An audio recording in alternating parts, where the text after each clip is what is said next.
now that the dessert is over, let's get to some moments of the Democratic debate. Back in 2008, James Carville said that Hillary Clinton should give Barack Obama one of her balls and they'd both have two. And that is the last line like that I've heard from any Democrat in regard to this stuff. So unfortunately, they were doing things like debating the Import-Export Bank and trade policy and welfare reform, pretty boring stuff.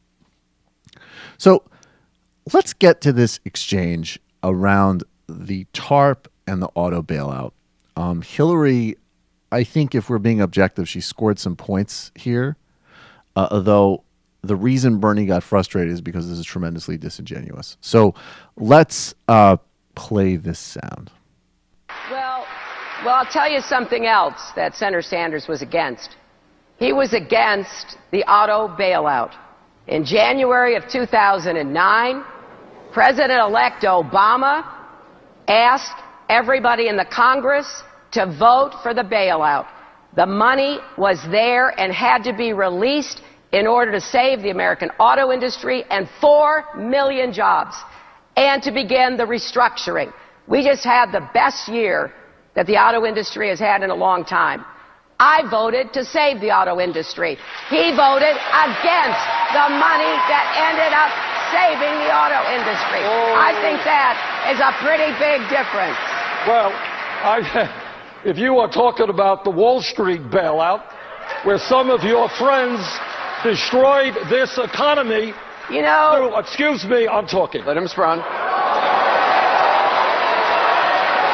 If you're going to talk, tell the whole story, Senator Let Sanders. me tell my story, you tell yours. I will. Your story is for voting for every disastrous trade agreement and voting for corporate America. Did I vote against the Wall Street bailout?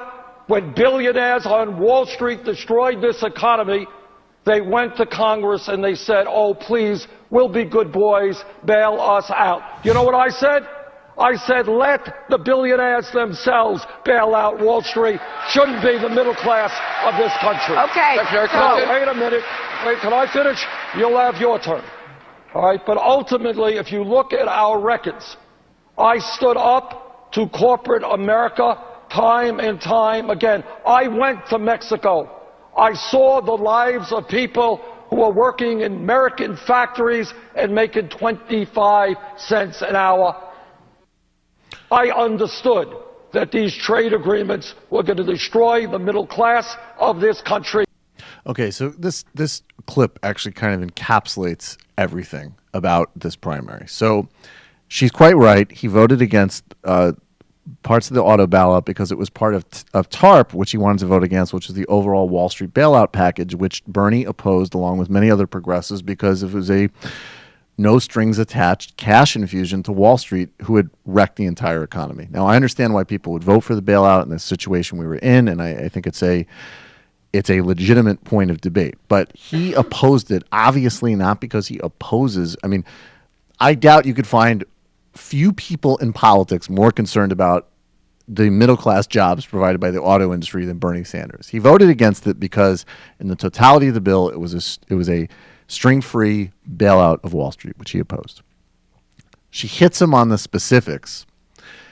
He comes back with the fuller context, and then she interrupts, and he did the whole "I'm going to finish talking" comment. Now, look, I saw some people jump on that, and I'm sorry. This is fucking nonsense. Okay, first of all, Hillary Clinton is going to face and does face misogyny and attacks on her in her political life.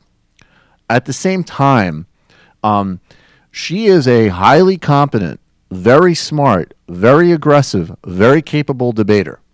And she did cut Bernie Sanders off, and he responded. I don't think if he was debating Bill Clinton, he would say, oh, well, please finish. You are a fellow member of the male species, and I would like to hear you interrupt my point and explain it for me. That's fucking nonsense. And using those examples undermines what will be a thing in the general election. Because when you cry wolf too many times, you turn people off to the whole message. Because, of course, sexism has been an issue with Hillary Clinton and it's facing her. That's not a good example of it. And then number three, Bernie is right on the merits, but it's just not quite tight enough.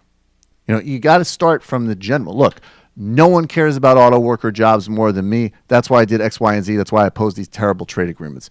Yes, I was faced with an unbelievable burden of choice, and I thought fundamentally that after this industry had destroyed the entire economy, we needed to hold them accountable as well as rebuild the auto industry, and that's what I was fighting for every day, while unfortunately others were simply handing out strings, no strings cash infusions to Wall Street.